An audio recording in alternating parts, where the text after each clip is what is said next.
Sir, आज 10 दिवस झाले नेहाला गायब होऊन. कुठपर्यंत आलाय तपास? वीणा इन्स्पेक्टरवर भडकली होती. हे बघा मॅडम, ही मुंबई आहे. इतर रोज शेकडो लोक गायब होतात. आम्ही पण माणसंच आहोत. जादूची कांडी नाही आमच्याकडे की फिरवली आणि माणूस सापडला. तपास सुरू आहे. तुम्ही रोज इथे येऊन काही होणार नाही. तुम्ही जावा.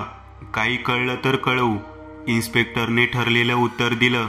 वीणा रागात तिथून निघाली. तिची लहान बहीण 10 दिवस झाले बेपत्ता होती. कुठे गेली, तिचं काय झालं, काहीच कळत नव्हतं. वीणाने पोलिसात तक्रार करूनही आता 7 दिवस झाले होते. वीणा पुण्यात नोकरी करत होती, तर तिची लहान बहीण मुंबईत कम्प्युटर इंजिनिअरिंगचं शिक्षण घेत होती. शेवटचं तिला तिची मैत्रीण सीमाने बघितलं होतं, जेव्हा नेहा तिच्याबरोबर दादर स्टेशनपर्यंत ट्रेनने प्रवास करत उतरली होती. त्या संध्याकाळनंतर नेहा कुणालाही दिसलेली नव्हती. तिचा फोन दादरच्या बुक मार्केटमध्येच शेवटचा ॲक्टिव्ह असल्याचं पोलिसांच्या आतापर्यंतच्या तपासात वीणाला समजलेलं होतं. नेहा आणि वीणा तशा बिनाईबापाच्या पोरी होत्या. त्यांचं कुटुंब मूळचं मुंबईचंच होतं, पण आईबाबा एका अपघातात 2 वर्षापूर्वी गेले आणि सगळी जबाबदारी वीणावर येऊन पडली. तिला मुंबईत नोकरी मिळाली नाही, पण त्याच वेळी पुण्यात तिला चांगली नोकरी मिळाली आणि ती पुण्याला गेली. मुंबईतल्या त्यांच्या फ्लॅटवर नेहा एकटीच राहू लागली. शेवटचं तिचं बोलणं वीणाबरोबर आदल्या रात्री झालं होतं. नेहाची परीक्षा तोंडावर होती, त्याबद्दल ती टेन्शनमध्ये होती. बाकी सगळं नॉर्मल होतं. मग अचानक ती गेली कुठं हेच कळत नव्हतं. वीणा घरी आली. नेहा गायब झाल्यावर तिची नुसती धावपळ सुरू होती. त्यात नेहाच्या रूममध्ये काहीतरी धागादोरा मिळेल या आशेने तिने नेहाच्या रूमची झडती घेण्यास सुरुवात केली. रूममध्ये काहीच मिळालं नव्हतं आणि जे काही सामान होतं त्यातून नेहा कुणाबरोबर पळून गेली असावी ही शक्यताही दिसत नव्हती. नेहा तशी नव्हतीच. निराश होत वीणा तिच्या रूममधून बाहेर जाऊ लागली. तितक्यात तिच्या हातात असलेली किल्ली रूममधल्या पलंगाच्या खाली पडली. वीणाने झाडू हातात घेत पलंगाच्या खालून फिरवला. किल्ली तर बाहेर आलीच, पण किल्लीबरोबर एक डायरी देखील बाहेर आल्याचं तिला दिसलं. तिने डायरी आणि किल्ली उचलली आणि ती बाहेरच्या खोलीत आली. तिने डायरीवरची धूळ झटकली आणि डायरी वाचू लागली. सुरुवातीला सगळं दिवसभरात घडलेल्या घटनांचं वर्णन केलेलं होतं. अर्धी डायरी जवळपास तशीच होती. वीणाला असं वाटू लागलं की आता यातून फार काही समजणार नाही, पण तितक्यात 20 एप्रिल या तारखेच्या पानावर तिची नजर गेली आणि ती वाचू लागली. 20 एप्रिल. आज दादर मार्केटच्या पुस्तकाच्या दुकानातून मी पुस्तक विकत घेतली. तिथेच मला एक खूप इंटरेस्टिंग पुस्तक मिळालं. फॅन्टम. खूपच जुनं पुस्तक आहे. पानं पण जरा विचित्रच आहेत. लेखकाचं नाव पण लिहिलेलं नाही. 21 एप्रिल. आज मी फॅन्टमचे पहिले 2 चॅप्टर वाचले. रहस्य, गूढ, भय यांनी ओसंडून वाहणारी कथा आहे. एका 25 वर्षीय तरुणाची ही कथा. त्याचं नावही फॅन्टम. कथा एका शापाची आणि फॅन्टमचं त्या शापाशी असलेलं नातं. 22 एप्रिल. मला ॲडिक्शन झालंय बहुतेक या पुस्तकाचे, कारण परीक्षा तोंडावर आली आहे. पण मी अख्खं दिवसभर फक्त हेच पुस्तक वाचते आहे. मला कळतच नाहीये असं का होतंय. आज मी 12व्या चॅप्टरवर आली आहे. पण एक गोष्ट आहे, काल रात्रीपासून घरात विचित्र वाटतंय. असं वाटतंय कोणीतरी मला बघतंय. काल रात्री 3 वाजता घसा कोरडा पडला. मी पुस्तक हातात घेऊन आत किचनमध्ये शिरले. पाणी पिऊन मी बेडरूममध्ये आले. मला कोणीतरी रॉकिंग चेअरवर बसल्याचे जाणवले, पण मी तिथं आले तर कुणीच नव्हतं. रात्री कानात कुणाच्या तरी किंकाळ्या ऐकू येत होत्या. कुणाची तरी कुजबूज ऐकू येत होती. हे खरंच आहे का माझ्या मनाचे खेळ आहेत हे कळत नाहीये. पण फॅन्टमच्या कथेत आता मी पूर्ण बुडत चालली आहे. माझं मन मला सांगतंय कुठेतरी, नको वाचूस. हा प्रकार काहीतरी विचित्र आहे. रात्री 3 वाजता कानात कुणाच्या तरी पुटपुटण्याचे आवाज येऊ लागले. मी कान बंद करून घेतले, पण ते आवाज बंद झाले नाहीत. हे काय होतंय मला? 23 एप्रिल. आज मी 17व्या चॅप्टर पर्यंत आली आहे. 2 दिवस झाले मी रात्रीची झोपलेली नाहीये. गेले 24 तास अन्नाचा कण नाहीये पोटात. असं वाटतंय कोणीतरी माझ्या मनावर आणि मेंदूवर ताबा मिळवलाय. क्षणभरही डोळे या पुस्तकातून बाजूला करता येत नाहीयेत. ही डायरी सुद्धा मी कशी लिहिते ते माझं मला माहिती. काल रात्री खूप विचित्र असा भास झाला. रात्री 3 वाजता मी बेडरूममध्ये होते. कोणीतरी बेडरूमच्या दारात उभा असल्याचं जाणवलं. चेहरा तर दिसला नाही, पण काळ्या रंगाचा गाऊन अंगाभोवती गुंडाळून उभा असलेला तो एक वयस्कर असा पुरुष होता, एवढंच समजू शकलं. तो हाताने इशारा करत मला बोलवत होता. अचानक मी पुस्तकावर नजर टाकली आणि परत बघितलं तर तिथं कोणीच नव्हतं. 24 एप्रिल. 19वा चॅप्टर संपला आहे, पण कथा अपूर्णच आहे. पुस्तकाच्या शेवटच्या पानावर एक ओळ लिहिली आहे. पुढचे भाग वाचायची उत्सुकता असेल तर फोर्टच्या जुन्या लायब्ररीत ये. फोर्टची जुनी लायब्ररी. फॅन्टमच्या कथेत सुद्धा असंच एक ठिकाण नमूद केलेलं आहे. याचा अर्थ काय असेल? मला राहवत नाहीये. मी तिकडे जाणार. मला ते फॅन्टमचं रहस्य, ते गूढ जाणून घ्यायचंय. हो, मी जाणार. इथून पुढं डायरी रिकामी होती. फॅन्टम असं काय होतं या पुस्तकात की विना इतकी वेडी झाली? म्हणजे ती नक्कीच फोर्टच्या जुन्या लायब्ररीत गेली असणार. विनाने घड्याळात बघितलं. रात्रीचे 8 वाजले होते. फोर्टला जाणारी शेवटची बोट 6ला जाते. ती आज गेली असणार. उद्या सकाळची 10ची बोट पकडून आपणही फोर्टच्या त्या लायब्ररीमध्ये जायचं हे मनाशी पक्क करून ती झोपली. विनाने संपूर्ण घर पिंजून काढलं, पण तिला ते पुस्तक मिळालं नाही. पोलिसांना सांगावं का याबद्दल तिने विचार केला, पण पोलीस मदत करतील याबद्दल तिला शंका होती. बरं, फोर्टला जायचं म्हणजे काही साधी गोष्ट नव्हती. तिथं नक्की काय वाढून ठेवले कुणास ठाऊक. नेहा तिथूनच तर गायब झाली नसेल. नक्की ती सुखरूप असेल. असे अनेक काळजी वाढवणारे प्रश्न मनात घेऊन विनाने रात्र कशीबशी काढली आणि सकाळी ती आवरून फोर्टला निघाली. तिने गेटवे ऑफ इंडियावरून फोर्टला जायला बोट पकडली. सुरक्षिततेसाठी पर्समध्ये पेपर स्प्रे घेतला होता. 1 तासाच्या बोट प्रवासाच्या नंतर ती फोर्टच्या किनाऱ्यावर उतरली. तिथून बाहेर पोचल्यावर समोरच असलेल्या एक रिक्षावाल्याला तिने विचारलं, दादा, फोर्ट लायब्ररीला इथून कसे जायचं? लायब्ररी इथून 12 किलोमीटर आहे. पण मॅडम, तुम्ही तिथे का चालला आहात? रिक्षावाल्याने विचारलं. त्याच्या चेहऱ्यावरचा रंग उडाला होता फोर्ट लायब्ररीचं नाव ऐकून. का? असं काय आहे तिथे? विनाने विचारलं. खरंच सांगू, नका जाऊ. एकतर ती जागा फार आडवळणाला आहे. दुसरं म्हणजे बेकार जागा आहे. काहीतरी आहे त्या जागेत. खाऊन टाकती ती जागा. रिक्षावाला शून्यात नजर ठेवून बोलू लागला. मला जायचं आहे. तुम्ही सोडणार आहात का ते सांगा. विना भडकत म्हणाली. बसा. मला काय, मी सांगायचं काम केलं.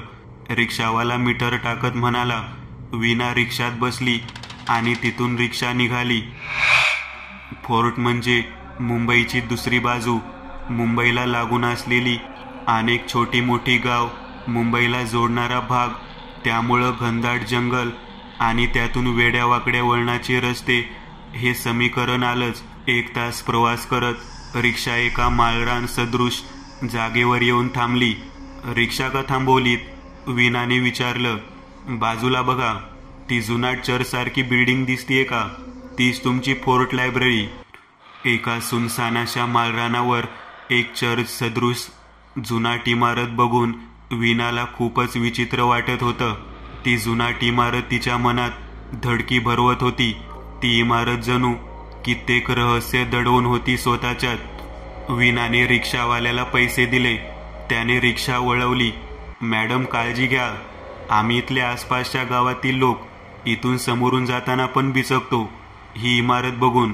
तुम्ही तर आत जाताय. अजूनही विचार करा. रिक्षावाला परत एकदा म्हणाला. हो, मी काळजी घेईन, धन्यवाद, असं म्हणून वीणा रस्त्याला लागूनच असलेल्या पायवाटेने त्या इमारतीकडे निघाली. नेहाचं नक्की काय झालं असेल? बहिणीची काळजी तर होतीच, पण इतक्या लांब आणि मनुष्यविरहित अशा माळरानावर एकटी आल्यामुळे तिला आता स्वतःच्या जीवाचीही काळजी वाटू लागली होती. हळूहळू ती इमारतीच्या मुख्य दाराजवळ आली. एक भला मोठा जुन्या लाकडात बनवलेला कोरलेलं नक्षीकाम असलेला एक मोठा दरवाजा. दरवाजाच्या उजव्या बाजूला लटकवलेली घंटा तिने हलकीशी वाजवली आणि क्षणभरही उलटला नव्हता. दार उघडलं गेलं. जणू काही तो तयारीतच बसला होता.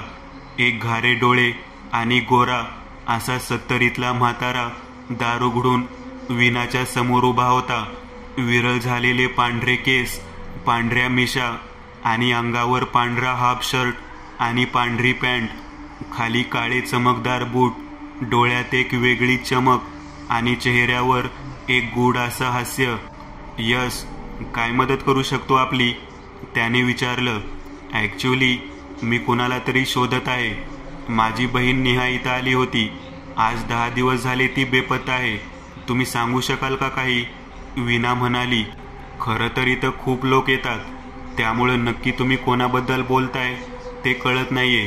पण आमचे व्यवस्थापक फादर जॉन सांगू शकतील, कारण इथं कोण कोण येतं याचं पूर्ण रेकॉर्ड त्यांच्याकडेच असते. तो म्हणाला. मग मला घेऊन चला त्यांच्याकडे. ते काही कामानिमित्त मुंबई शहरात गेलेत. संध्याकाळी येतील आणि उद्या एका कामासाठी त्यांना केरळला जायचंय. तिथून महिनाभर तरी ते येणार नाहीत. त्यामुळे तुम्ही थांबणार असाल तर ते आल्यावर तुमची भेट होऊ शकेल. बापरे, ठीक आहे, मी वाट पाहते त्यांची. तुम्ही आत येऊन बसा.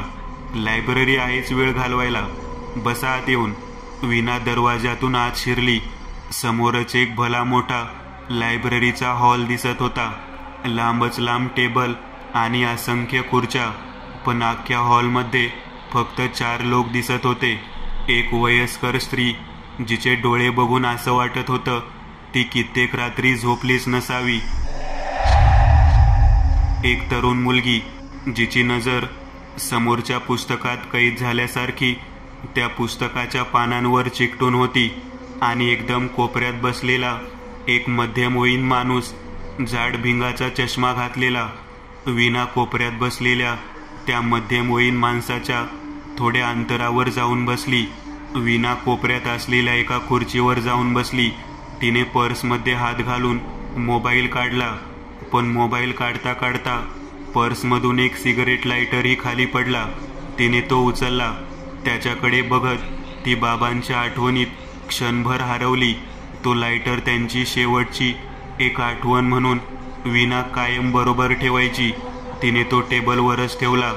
मोबाईलच्या शेजारी तिने परत एकदा तिथं असलेल्या 3 लोकांवर नजर टाकली. त्यातली ती म्हातारी स्त्री विचित्र आणि मनोरुग्ण असल्यासारखी त्या पुस्तकात डोळे लावून बसली होती.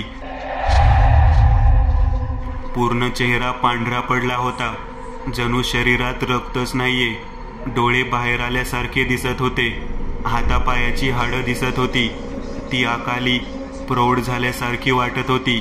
इतक्यात एक चेहरा झाकलेली मुलगी येताना दिसली. तिच्या एका हातात एक चहाचा ट्रे होता, तर दुसऱ्या हातात एक पुस्तक होतं. ज्यात ती डोळे खुपसून हळूहळू चालत वीणाच्या जवळ आली. वीणाकडे न बघता तिने ट्रे टेबलवर ठेवून त्यातल्या चहाचा कप वीणाच्या समोर ठेवला आणि ती तशीच पुस्तकात नजर टिकून ट्रे घेऊन आल्या मार्गाने परत गेली. इतकं काय आहे या पुस्तकात की ही इतकी मग्न झालीये? वीणाला प्रश्न पडला. तिने चहा घेण्यास सुरुवात केली. चहा घेऊन झाला. ती इकडं तिकडं बघत बसलेली होती. कसा बसा 1 तास गेला. ती उठून लायब्ररीच्या ऑफिसकडे आली. फादर जॉन आलेत का? तिने ऑफिसच्या खुर्चीवर बसलेल्या त्या मगाशच्याच म्हाताऱ्याला प्रश्न विचारला. नाही मॅडम, मी म्हणालो ना त्यांना संध्याकाळ होईल. आता तर कुठं 2 वाजले आहेत. तुम्ही एक काम का नाही करत? इतकी पुस्तकं आहेत तिथं, त्यातलं एखादं पुस्तक का नाही वाचत? वेळ पण जाईल आणि संध्याकाळी व्यवस्थापक साहेब आले की त्यांची भेट पण होईल. ठीक आहे. वीणा परत लायब्ररीच्या हॉलकडे आली. यावेळी ती पुन्हा कोपऱ्यातल्या त्या खुर्चीकडे जाऊ लागली आणि क्षणभर का होईना त्या पुस्तक वाचणाऱ्या अकाली प्रौढ बाईची नजर तिच्यावर पडली आणि तिने एक गूढ विकृत असं स्मित हास्य केलं. पण क्षणभरात तिच्या चेहऱ्यावरचं ते हास्य नाहीसं होऊन चेहऱ्यावर एक दुःखी भाव दिसू लागला आणि डोळ्यातून 2 अश्रू टपकू लागले. तिच्या नजरेतून असं वाटत होतं जणू ती सुटकेची विनवणी करत होती. कोणीतरी तिला इथं बंदिस्त केलं असावं, कोणीतरी त्या पुस्तकाला बांधून ठेवलं असावं अशी तिची अवस्था वाटत होती. पण पुन्हा ती पुस्तकात डोकं घालून बसली. वीणा परत खुर्चीवर येऊन बसली. बराच वेळ ती तशीच बसून राहिली. पण आता तिला वेळ निघेनासा होऊ लागला. ती उठली आणि पुस्तकात ठेवलेल्या रॅककडे आली. कुठलं तरी एक पुस्तक घेते वाचायला, पण ते फॅन्टमचं पुस्तक नको या विचारात ती पुस्तकाच्या रॅकमधून पुस्तक बघू लागली. खूप जुनी आणि कधीही नाव न ऐकलेली पुस्तकं होती तिथं. हिंदी, इंग्रजी, मराठी, उर्दू, तेलुगू सगळ्या भाषांमधली साहित्य तिथं होती. ती जेव्हा पुस्तक चाळत होती तेव्हा त्या हॉलमध्ये बसलेले 3 जण म्हणजे ती म्हातारी, तो मध्यमवयीन माणूस आणि ती तरुणी एकाच वेळी एकटक पाठमोरी उभी राहून पुस्तक निवडणाऱ्या वीणाकडे बघत होते. जणू काही ते वाटच बघत होते की ती कधी या मायाजाळात अडकण्यासाठी पहिलं पाऊल उचलते. तिने बरंच शोधल्यावर एक पुस्तक तिला जरा भावलं. शोध असं त्या पुस्तकाचं नाव होतं. वरती पृथ्वीचं चित्र होतं. वीणाने जास्त विचार न करता ते पुस्तक रॅकमधून काढलं आणि ती खुर्चीवर येऊन बसली. तिने पुस्तक उघडलं. सुरुवातीला एखाद्या भटकंतीसारखं वाटणारं पुस्तक होतं ते. ब्रिटिशकालीन भारताच्या एका मोठ्या शहरापासून जवळच असलेलं एक गाव, तिथली ही कथा. 1750च्या काळातली. तिथलं प्रतिष्ठित जोन्स घराणं व्यापारी बनून 1600च्या काळात त्यांचे पूर्वज इथं आले होते आणि इथंच राहिले. पुढे व्यापारात बरकत होत गेली आणि बघता बघता त्या गावात त्यांचं घराणे एक बडी आसामी बनली. त्यांचाच एक दत्तक पुत्र रॉजर जॉन्स कुटुंबातील प्रमुख व्यक्ती होता. त्याची बायको ज्युली आणि रॉजरच्या 2 लहान सावत्र बहिणी मेरी आणि कॅरेल आणि 4 लहान मुलं असं मोठं कुटुंब होतं. एक मोठा राजवाड्यासारखा मोठा बंगला आणि 100 एकर जमीन कसलीच कमी नव्हती. पण एक दिवस अचानक रॉजरची लहान सावत्र बहीण मेरी बेपत्ता होते. रॉजर सगळी प्रतिष्ठा पणाला लावतो तिला शोधायला, पण तिची काहीच खबर लागत नाही. 6 महिने होऊन जातात आणि यावेळी कॅरेल ही गायब होते. कशी, कुठून काहीच कळत नाही. पोलीस प्रशासन सगळे उपाय फोल ठरतात. शेवटी आता एकच उपाय शिल्लक राहतो, एक बुद्धिमान डिटेक्टिव्ह. फॅन्टम हे नाव वाचून वीणाने विजेचा झटका लागावा तसं ते पुस्तक टाकून दिलं. यात फॅन्टमचं नाव कसं, तिने स्वतःला प्रश्न विचारला. तिने आता दुसरं पुस्तक उघडलं. ते पुस्तक फुलपाखरांच्या जाती आणि प्रजाती या विषयावरचं होतं. बटरफ्लाय असं त्याचं नाव होतं. तिने आता ते पुस्तक वाचायला घेतलं. फुलपाखरू या प्राण्यावर जे काही आजपर्यंत शोध झाले त्यातला सगळ्यात महत्त्वाचा शोध हा 17व्या शतकात झाला. डॉक्टर कॅनरी या महान जीवशास्त्रज्ञाने हा शोध पूर्व भारताच्या जंगलात सुरू केला. या शोधात त्यांना खूप अडचणी आल्या. त्यावेळी त्या गावचे रॉजर जॉन्स हे मोठे जमीनदार त्यांच्या मदतीला धावले. खरं तर रॉजर जॉन्स यांचे कुटुंब खूप मोठं. त्यातच त्यांची बहीण मेरी अचानक एक दिवस गायब झाली आणि 6 महिन्यातच दुसरी बहीण कॅरेल पण गायब झाली. खूप शोध घेतल्यावर त्यांना आता फक्त एकच व्यक्ती शोधू शकतो आणि तो म्हणजे फॅन्टम. या पुस्तकात पण फॅन्टम. वीणाच्या पोटात धस झालं. परत तीच कथा. नक्की चाललंय काय? हे तर फुलपाखरू या प्राण्यावरच्या रिसर्चवर लिहिलेलं पुस्तक होतं. मग इथं परत तीच कथा. हे कसं शक्य आहे? वीणा उठली आणि पुस्तकाच्या रॅकजवळ गेली. तिने दिसतील ती पुस्तकं उघडून बघायला सुरुवात केली. आणि तिला जबरदस्त धक्का बसला, कारण विविध विषयांवरची पुस्तकं तिथे होती. प्रत्येक पुस्तकाची सुरुवात त्या पुस्तकाच्या विषयाला धरून व्हायची, पण सगळी पुस्तक पुन्हा फॅन्टमचीच कथा सांगू लागायची. तीच कथा रॉजर जॉन्सची. हे सगळंच विचित्र होतं. कोण आहे हा फॅन्टम? वीणाला आता भीती वाटू लागली होती. ती तिथून परत खुर्चीवर येऊन बसली.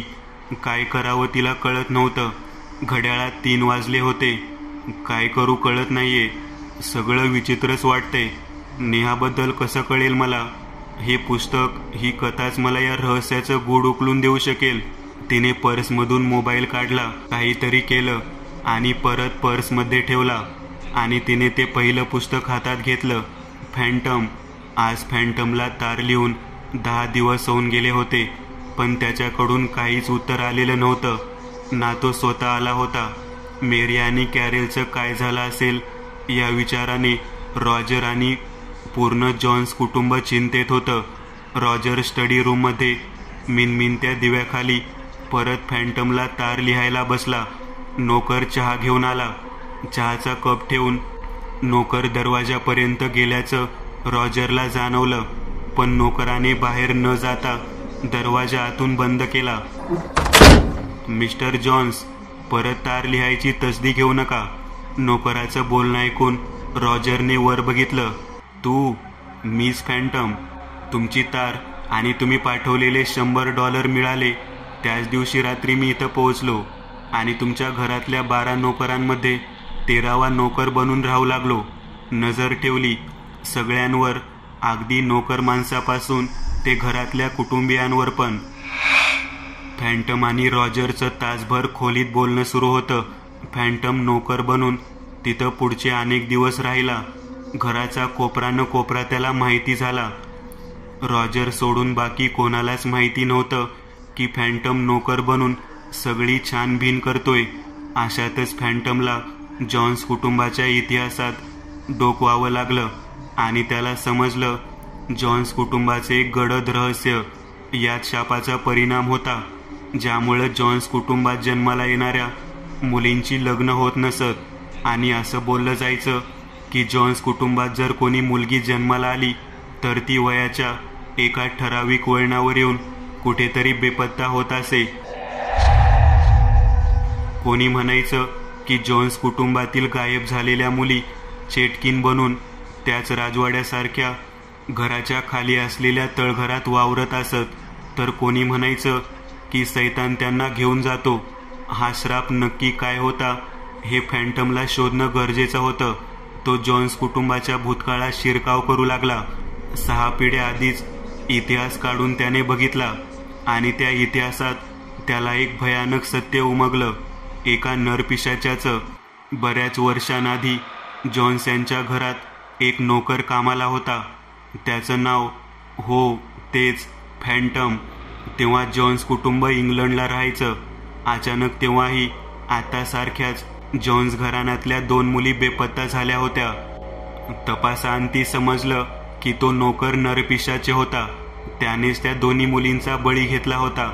हे समजताच त्याची सामूहिक हत्या करून त्याला जॉन्स घराण्यातल्या मोठ्या लोकांनी शिक्षा केली होती. त्याचं प्रेत ज्या दिवशी स्मशानात पुरलं त्याच रात्री ते कबरीतून गायब झालं होतं. त्यानंतर जॉन्स घराण्यात जन्माला आलेल्या प्रत्येक मुलीचा बळी घ्यायला ते नरपिशाच कोणत्या ना कोणत्या रूपात येत राहिलं. प्रत्येक पिढीत असे बळी जातच राहिले. त्या शापातून सुटका करून घेण्यासाठी जॉन्स कुटुंबीय इंग्लंड सोडून भारतात आलं आणि इथंच स्थायिक झालं. पण इथं येऊनही तेच झालं होतं. पण यावेळी तो कोणत्या रूपात आलाय हे फॅन्टमला शोधायचं होतं. त्याने पुढचे 3 दिवस त्या गोष्टीचा तपास केला. 4थ्या दिवशी त्याने रॉजरला स्टडी रूममध्ये बोलावलं होतं. तसा रॉजर तिथं आला, पण डिटेक्टिव्ह अजूनही आलेला नव्हता. रॉजर स्टडी रूममध्ये त्याची अर्धवट राहिलेली कादंबरीचा काही अंश लिहू लागला. तेवढ्यात डिटेक्टिव्ह फॅन्टम आत आला. मेरी आणि कॅरेल दोघी ज्या दिवशी गायब झाल्या त्या दिवशी त्या कुठेही बाहेर गेल्या नव्हत्या. त्या दोघीही घरातच होत्या. म्हणजे त्यांना गायब करणारा माणूस घरातलाच कोणीतरी आहे. आणि तो कोण आहे हे मला समजलं आहे. मिस्टर जॉन्स उर्फ फॅन्टम. फॅन्टम.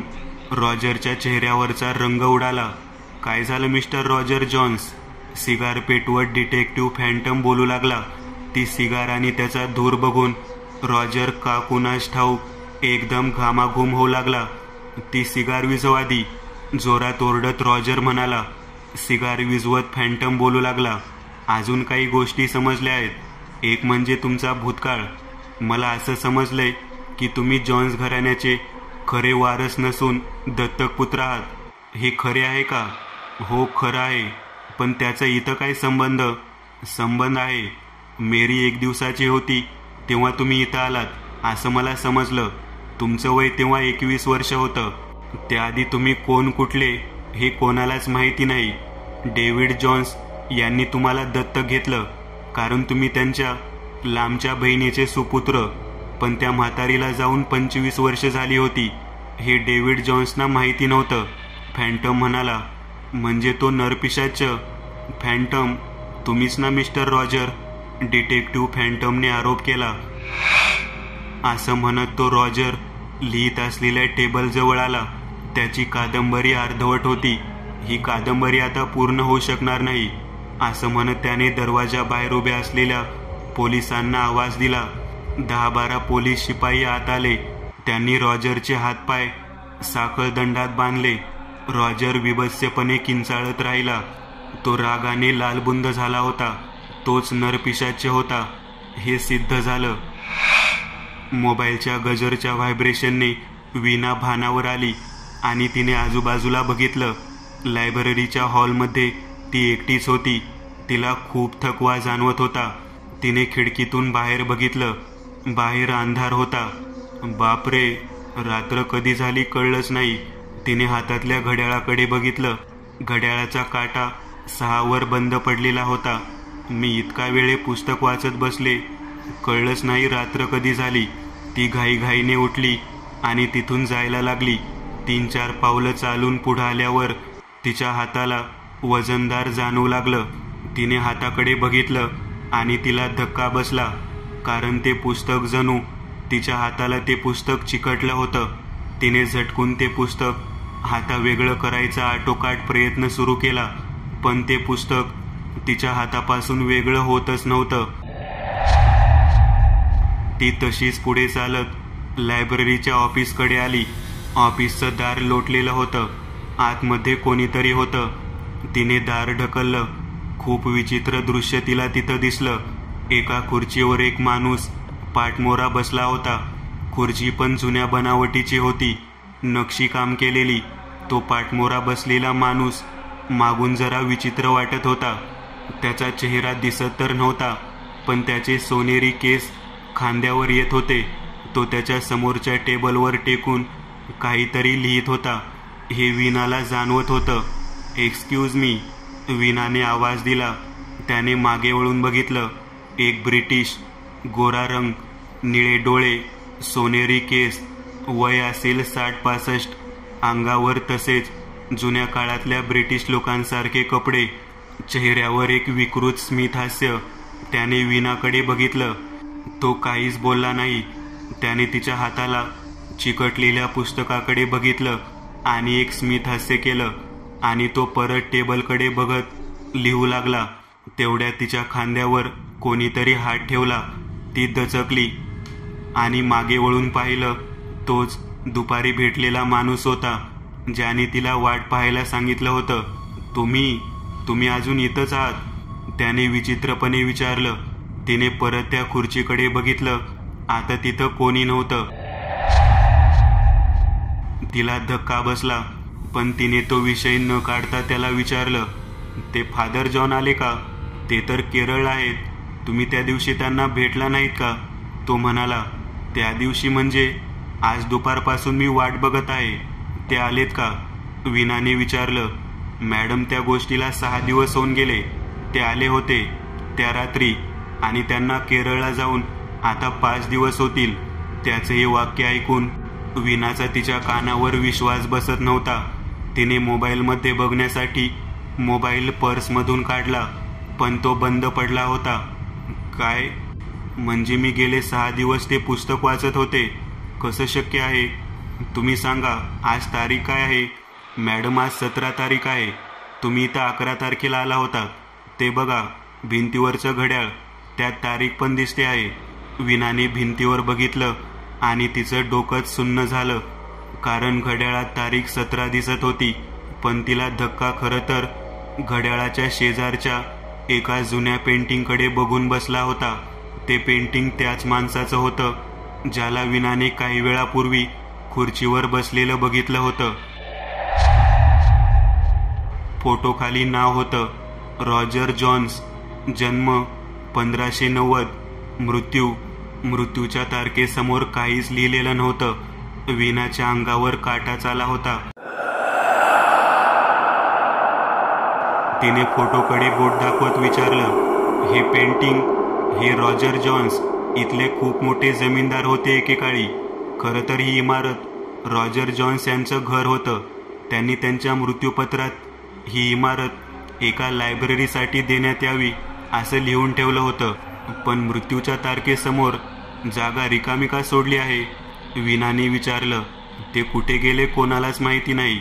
त्यांचा मृत्यू कधी झाला, खरंच झाला की नाही ते सुद्धा माहिती नाही, म्हणून ती जागा रिकामी ठेवली आहे. मी त्यांना आता या खोलीत बघितलं. तिने खुर्चीकडे बोट दाखवलं. कसं शक्य आहे? अहो, तुम्हाला भास झाला असेल. आणि हे पुस्तक माझ्या हाताला चिकटलं आहे, ते प्लीज काढून द्याल का?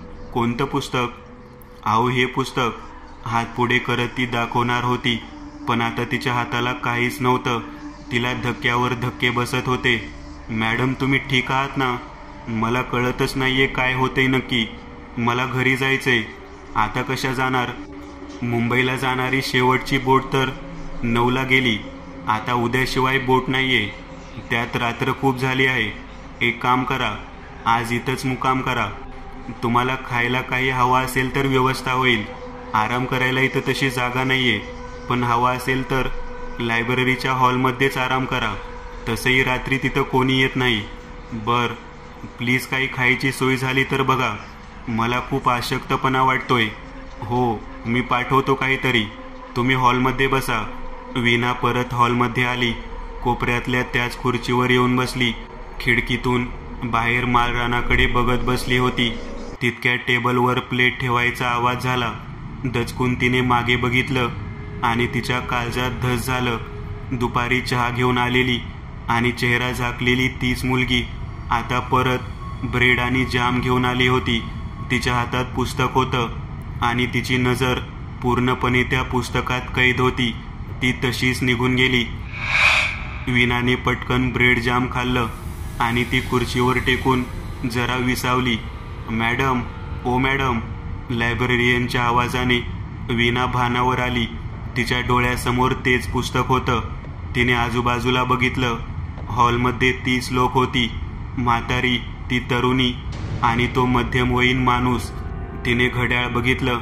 घड्याळात 4:30 वाजले होते. खिडकीतून बाहेर बघितलं आणि तिचं डोकं सुन्न झालं. बाहेर ऊन पडलेलं होतं. म्हणजे फक्त 1.5 तास झालाय मला हे पुस्तक वाचता वाचता. मग इतका वेळ मी जे बघितलं ते काय होतं? स्वप्न की अजून काही? नक्की काय चाललंय? हे जे घडतंय ते तरी खरं आहे का हे पण स्वप्नच आहे? तिला घाम फुटला होता. अहो मॅडम, किती वेळचा आवाज देतोय मी. लक्ष कुठे आहे तुमचं? लायब्ररियन म्हणाला. फादर जॉन आलेत, ऑफिसमध्ये आहेत. हो का, मी आलेच. विना स्वतःला सावरत म्हणाली. ती उठली आणि ऑफिसकडे आली. तिने ऑफिसच्या बाहेरच्या भिंतीवर पाहिलं आणि तिच्या पायाखालची जमीन सरकली. कारण काही वेळापूर्वी तिने अनुभवलेल्या भासामध्ये तिने जे पेंटिंग बघितलं होतं तेच पेंटिंग ती आता प्रत्यक्षात बघत होती. रॉजर जॉन्सचं पेंटिंग. ती दार ढकलून ऑफिसच्या आत शिरली. त्याच नक्षीदार खुर्चीत पाठमोरा एक म्हातारा प्रिस्ट बसला होता. Excuse me. यस, असं म्हणत तो खुर्चीवरून उठून उभा राहिला. अंगावर काळ्या रंगाचा पायघोळासा गाऊन, पांढरे खांद्यावर आलेले केस, क्लीन शेव, गोरा पान, थोडा सुरकुतलेला चेहरा पण लालसर कांती. उंच असा तो फादर जॉन. सर, ॲक्च्युली मी मुंबईवरून आली आहे. माझी बहीण 10 दिवस झाले बेपत्ता आहे. तिच्या डायरीत तिने लिहिलं होतं की ती इथं आली आहे. लायब्ररियन म्हणाले की तुम्हाला माहिती असेल तिच्याबद्दल. ओके, तसं इथं खूप लोक येत असतात, त्यामुळे नक्की आठवत नाहीये. तुझ्याकडे तिचा फोटो आहे का? वीणाने पर्समधून तिचा फोटो काढला आणि त्यांच्या हातात दिला. त्यांनी तो फोटो बघितला आणि ते हसायला लागले. हा काय जोक आहे मुली? हा कोणाचा फोटो आहे? विकृत असं त्याचं हास्य बघून वीणाला समजेना की नक्की काय झालं. त्याने तो फोटो तिच्या समोर धरला आणि वीणाच्या डोक्याला झिनझिन्या आल्या, कारण तो फोटो नेहाचा नव्हताच. तो फोटो त्या रॉजर जॉन्सच्या पेंटिंगचा होता. हा फोटो माझ्याकडे. मी तर नेहाचा फोटो घेऊन आले होते. मला चांगलं आठवते. वीणा रडकुंडीला येत म्हणाली. शांत हो मुली, बस इथं. तुला नक्कीच भास होत आहेत. बऱ्याचदा असं होतं आपल्याला, जे दिसतंय ते नसतं आणि जे असतं ते आपल्याला दिसत नाही. तितक्या दारातून ती तोंड झाकलेली मुलगी आत आली. हातात पुस्तक आणि पुस्तकात डोळे. दुसऱ्या हातात पाण्याचा ग्लास असलेला ट्रे होता. तिने कोणाकडेही न बघता तो ट्रे टेबलवर ठेवला. थांब 1 मिनिट. व्यवस्थापकाने तिला थांबवलं आणि तो वीणाशी बोलू लागला. आता जसं मी म्हणालो त्याप्रमाणे या मुलीचा झाकलेला चेहरा सुद्धा तुला ओळखीचा वाटू शकतो. असं म्हणत त्याने त्या मुलीच्या चेहऱ्यावरचा कपडा बाजूला केला. वीणाचं डोकं सुन्न झालं, कारण त्या कपड्याखाली नेहाचा चेहरा होता. पण नेहा अजूनही पुस्तकात डोकं खुपसून बसली होती. नेहा, ही तर नेहा आहे, माझी बहीण. नाही मुली, मी म्हणालो ना आधीच असं तुला वाटतंय, पण ही तुझी बहीण नाहीये. ही तर इथली मेड आहे, मेरी. मेरी तिथून निघून गेली. वीणा रडकुंडीला येत तिला आवाज देत राहिली, पण तिने लक्ष दिलं नाही. तू शांत हो मुली. तुला बहिणीच्या हरवल्यामुळे धक्का बसलाय आणि त्यामुळे तुला भास होत आहेत. मग आता मी काय करू?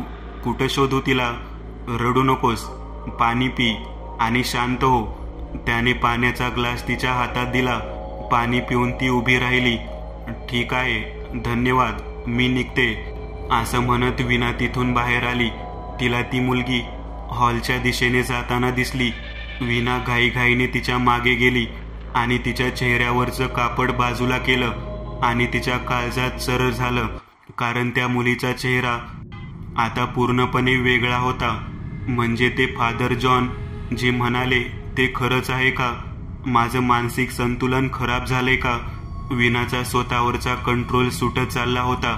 तिने परत पर्समधून तो फोटो बाहेर काढला आणि यावेळी मात्र तिची वाचाच बसली, कारण यावेळी त्या फोटोत दुसरा तिसरा कोणाचा नाही, आता पाहिलेल्या मुलीचा चेहरा होता. वीणाला चक्कर आली आणि ती तिथेच कोसळली. तू कथा अर्धवट ठेवली आहेस. तुला पूर्ण वाचावीच लागेल. फॅन्टमचं रहस्य पूर्णपणे जाणून घेईपर्यंत हे असंच होणार. वीणाच्या डोळ्यापुढे अंधार होता आणि कानावर हे शब्द वारंवार पडत होते. तिने डोळे उघडले. समोर तो व्यवस्थापक म्हातारा होता. वीणा कोपऱ्यातल्या खुर्चीवर होती. बरी आहेस ना? काय होतंय तुला? त्याने विचारलं. काहीच कळत नाहीये. सगळंच विचित्र वाटतंय. थोडा वेळ बस. 7 वाजता बोट मुंबईला जाते. 6 पर्यंत थांब. जरा आराम कर. मी चहा पाठवतो, असं म्हणून तो निघून गेला. काही वेळात ती मुलगी परत चहा घेऊन आली आणि गेली. वीणाने चहा घेतला. घड्याळात 5 वाजले होते. इकडं तिकडं बघत, कसा तरी वेळ घालवत अचानक तिची नजर त्या पुस्तकावर गेली. पण पुढची पाने रिकामी आहेत. हे तिने मगाशी बघितलं होतं. तिने सहज परत शेवटी वाचलेलं पान परत उघडलं आणि तिची बोबडीच वळाली, कारण मगाशी तिने बघितलं होतं तेव्हा तर पुढची पानं कोरी होती, पण आता त्या पानांवर मजकूर आपोआप लिहिला जात होता. अनाहूतपणे तिथे जिथं सोडलं होतं तिथून वाचू लागली. जणू काही कोणीतरी तिच्या मेंदूचा ताबा घेतला होता. तिने वाचायला सुरुवात केली होती. तिच्या कानामागून लांबून कोणाच्या तरी ओरडण्याचे अस्पष्ट आवाज पडू लागले. हळूहळू आवाज मोठे होत गेले आणि अचानक स्पष्ट असा ध्वनी तिच्या कानावर आदळला. वीणाताई, नको उघडूस ती शापित कथा. नको उघडूस. वीणा भानावर आली. लायब्ररीमध्ये कायम पुस्तकात डोकं खुपसून बसलेली म्हातारी दुसरी तिसरी कोणी नसून वीणाची बहीण नेहा होती. पण अचानक वीणाला तिचा आवाज ऐकू येईनासा झाला. कानाला दडे बसल्यासारखा तिचे कान सुन्न झाले आणि कोणीतरी संमोहित केल्यासारखी तिने पुस्तकाकडे मान वळवली. वीणा पुस्तकाच्या कोऱ्या पानावर लिहिला जाणारा मजकूर वाचण्यात गुंग होऊन गेली. रॉजर उर्फ फॅन्टमला फासावर लटकवण्यात आलं, पण रॉजरचं प्रेत स्मशानात गाडल्याच्या रात्री कबरीतून गायब झालं. जॉन्स कुटुंबीय परत ब्रिटनला निघून गेले, पण तो रक्तपिपासू फॅन्टम कुठं गेला कुणालाच समजलं नाही. आणि ज्याला समजलं तो इथून बाहेर गेला नाही. त्याची ती अर्धवट कादंबरी आणि सगळं साहित्य इंग्रज सरकारने जप्त केली. पुढच्या त्याच्या काही प्रती छापून विकल्या गेल्या. जो ही कादंबरी वाचायला सुरुवात करेल तो या जागी येईलच. फॅन्टम त्याचं रक्त पिल्याशिवाय सोडणार नाही. आता शेवटचं रहस्य, तो रक्तपिपासू फॅन्टम नक्की गेला कुठं? तो कुठेच गेला नाही. तो आजही इथंच आहे. या लायब्ररीचा व्यवस्थापक तोच आहे, रक्तपिपासू फॅन्टम. आता हे रहस्य तुलाही समजलं आहे. आता तुझी इथून सुटका नाही. हे शेवटचं वाक्य वाचून वीणाच्या अंगावर काटाच आला. ती भानावर आली. तिने स्वतःच्या हाताकडे बघितलं. तिचा हात पांढरा पडला होता. हातांच्या बोटांची हाडं स्पष्ट दिसत होती. तिचं घड्याळही खूप सैल वाटत होतं. ती उठली. खूप थकवा जाणवत होता तिला. ती कोपऱ्यातल्या आरशासमोर जाऊन उभी राहिली आणि तिचं डोकं बधीर झालं. ती जोरात किंचाळली, कारण शरीरातून सगळं रक्त जणू कोणीतरी शोषून घेतलं असावं अशी ती पांढरी पडली होती. अंगावर मांस शिल्लक नसावं इतकी सडपातळ झाली होती. अंगावरचे कपडे खूपच सैल झाले होते. केस वृक्ष झाले होते. डोळे निस्तेज झाले होते. काही वेळातच तिची ही हालत झाली कशी यावर तिचा विश्वास बसत नव्हता. हळूहळू सुन्न झालेले कान मोकळे होऊन तिला मागून कोणाच्या तरी ओरडण्याचे आवाज ऐकू येऊ लागले. तिने मागे वळून पाहिलं. तीच वयस्कर स्त्री तिच्याकडे बघून म्हणत होती, ताई, का वाचलंस त्या पुस्तकाचा अंत? वीणा तिच्याकडे बघत एकटक बघत राहिली. यंत्रवतपणे चालत ती परत खुर्चीवर येऊन बसली. नेहाकडे बघत तिने गप्प राहायचा इशारा केला आणि ती तेच पुस्तक परत पहिल्यापासून वाचू लागली. नेहाला समजत नव्हतं की ती असं का करत आहे. समोरून फादर जॉन हळूहळू चालत लायब्ररी हॉलमध्ये आला. वीणाकडे बघत त्याने एक विकृत हास्य केलं आणि तो परत जायला वळला. 4 पावलं पुढे येऊन तो अचानक जागीच थांबला. त्याने मागे वळून वीणाकडे बघितलं. त्या पुस्तकाच्या पानाला वीणाने लावलेली आग भडकू लागली होती, पण धूर त्याच्या अंगातून निघत होता. वीणा स्तब्ध होऊन ते पुस्तक जळताना बघत होती. तो किंचाळू लागला. असंख्य किंकाळ्यांनी कानाचे पडदे फाटावे इतका भयंकर आवाज तिथं झाला. त्याच्या अंगावर ज्वाला भडकू लागल्या आणि त्या ज्वालेत वीणाला आतापर्यंत इथं दिसलेले सगळे चेहरे दिसू लागले. तो लायब्ररियन, ती मुलगी, ती चहा घेऊन येणारी मुलगी, तो जाड भिंगाचा चष्मा घातलेला माणूस. म्हणता म्हणता तो हॉल काळ्या धुराने भरून गेला. चेहऱ्यावर सूर्याची किरण पडली आणि वीणाला जाग आली. तिने डोळे उघडले. त्या माळरानावर एक पडीक ओसाड इमारतीच्या पडलेल्या भिंतीजवळ ती आडवी होती. समोर काही अंतरावर नेहा बेशुद्ध पडलेली दिसत होती. त्या परत आधी सारख्याच दिसत होत्या. वीणा नेहाजवळ गेली आणि तिने तिला उठवलं. नेहा, उठ. नेहा उठली. आपण सुखरूप आहोत हे बघून तिला खरं तर विश्वास बसत नव्हता. त्या दोघी तिथून सुखरूप घरी आल्या. ताई, ते नक्की खरंच घडलं होतं का कुठलं भयानक स्वप्न होतं? पण इतक्या भयानक प्रसंगात तुला ते पुस्तक जाळायची कल्पना कशी सुचली? नेहाने विचारलं. त्याचं गूढ मला त्या कथेतच उमगलं. आठव तो डिटेक्टिव्ह आणि रॉजर मधला संवाद. जेव्हा डिटेक्टिव्ह रॉजर समोर सिगार पेटवतो आणि रॉजर त्याला मनाई करतो. का कुणास ठाऊक, पण मला ते दृश्य आठवलं.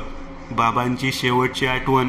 त्यांचा सिगारेट लायटर मी नेहमी बरोबर ठेवायचे.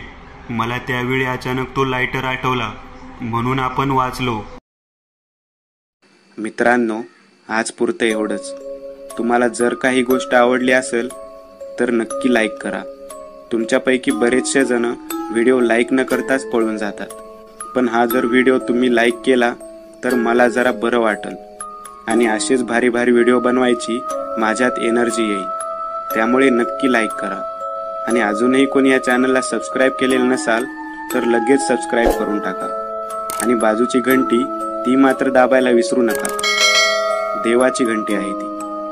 चला तर मग पुन्हा भेटूया अशीच एक आगळी वेगळी गोष्ट घेऊन पुढच्या